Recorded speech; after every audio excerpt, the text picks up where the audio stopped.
एक गांव में एक गरीब आदमी रहता था। उसके घर में उसकी पत्नी और उसकी एक बेटी और एक छोटा बेटा था।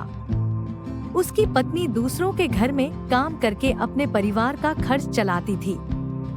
उसका पति रामू दिन भर नशे में डूबा रहता था और दूसरों के साथ अपना समय बर्बाद किया करता था।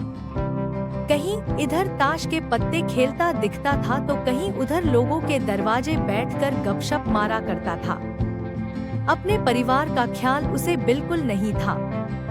उसके माता पिता ने उसकी शादी कराकर गलती कर दी थी। बेचारी उसकी पत्नी दिन रात काम कर कर अपने बच्चों का पेट पालती थी। यदि उसकी पत्नी एक भी दिन काम पर न जाए तो उसके बच्चे भूखे रह जाते थे। इसीलिए उसकी पत्नी हर दिन दूसरों के वहां काम करने जाया करती थी। लेकिन रामू को इन सब बातों से कोई फर्क नहीं पड़ता था। उसे बस अपना समय बर्बाद करके हंसी मजाक और पत्ते खेलने में बहुत मजा आता था। शाम को शराब पीकर घर आकर जोर से अपनी पत्नी को चिल्लाता था। कई बार उसने अपनी पत्नी को मारा भी, लेकिन अब उसकी पत्नी करे भी तो क्या, वह तो अपने बच्चों को छोड़कर नहीं जा सकती थी।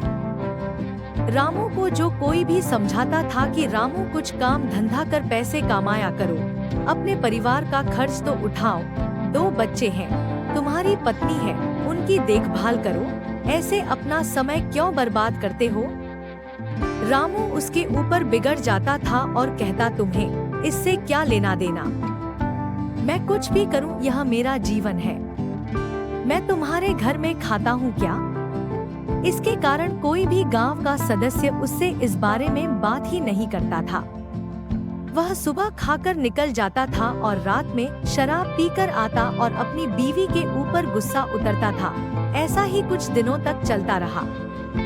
कुछ दिनों बाद संसार में एक ऐसी बीमारी ने जन्म लिया जो मानव जाति के लिए अत्यधिक खतरनाक थी। चारों तरफ उस बीमारी का कहर था। आप सब जानते होंगे मैं कोरोना वायरस की बात कर रही हूँ। जब सरकार द्वारा लॉकडाउन लगा दिया गया था तब चारों तरफ लोगों का एक दूसरे के वहां आना जाना बंद हो गया था। सारे कार्य, सारी फैक्ट्रियां, सारी गाड़ियां इत्यादि बंद हो गए थे। अब रामू का परिवार भूखा मरने लगा था, क्योंकि उसकी पत्नी जो रोज कमाने जाती थी वह अब किसी के घर इसी कारण नहीं जा पाती थी कि कहीं इस बीमारी की वजह मैं न हो जाऊं। लोग उसे अब काम पर बुलाना बंद कर दिए थे। उसके परिवार में अनाज का एक दाना भी नहीं था, न ही उसके घर में कुछ पैसे थे।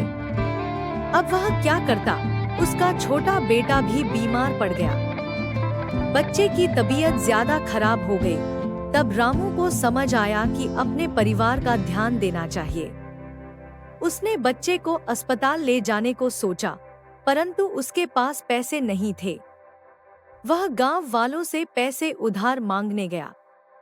गांव वालों ने कहा, पहले कहने पर तो हम लोगों को ही जली कटी सुना देते थे, अब इस लॉकडाउन में हमारे पास कहां से पैसा आए जो मैं तुम्हें दूं। यही कहकर सब उसे लौटा देते थे। रामू बहुत परेशान था। अब करें भी तो क्या करें। वह चाहकर भी कुछ नहीं कर सकता था। पूरा दिन बीत गया।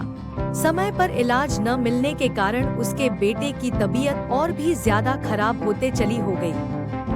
तभी किसी तरह उसकी पत्नी जहां काम करती थी वहां से कुछ पैसे जुटाकर लाई और अब रामू अपने बच्चे को लेकर गांव के बाहर एक अस्पताल में पहुंचा। रामू दौड़ता हुआ डॉक्टर के पास गया। उसने कहा, डॉक्टर साहब मेरे बच्चे को बचा लीजिए। डॉक्टर साहब ने सारे इंस्ट्रूमेंट लगाकर चेक किया, तब तक उसका बेटा मर चुका था। डॉक्टर साहब ने यह बात रामू से बताई, यदि तुम अपने बच्चे को 10 से 15 घंटे पहले ले आते तो मैं तुम्हारे बच्चे को बचा लेता।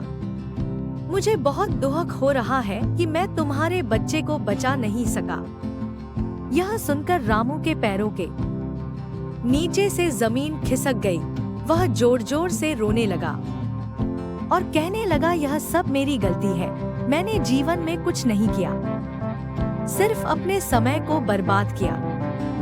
यदि आज मेरे पास पैसे होते तो मैं अपने बेटे को हॉस्पिटल जल्दी ला पाता और मेरा बेटा बच जाता।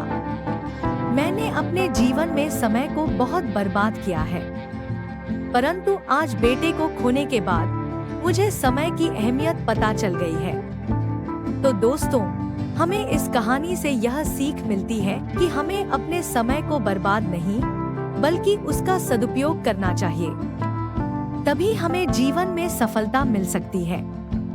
इस कहानी में अगर रामू पहले से कोई काम करता होता तो उसके पास पैसे होते और समय पर अपने बेटे का इलाज करा पाता, जिससे उसका बेटा आज जिंदा होता। दोस्तों, अगर ये कहानी अच्छी लगी हो तो प्लीज लाइक करें, कमेंट करें और अपने दोस्तों को शेयर जरूर करें और मेरे चैनल को सब्सक्राइब जरूर करें। धन्यवाद।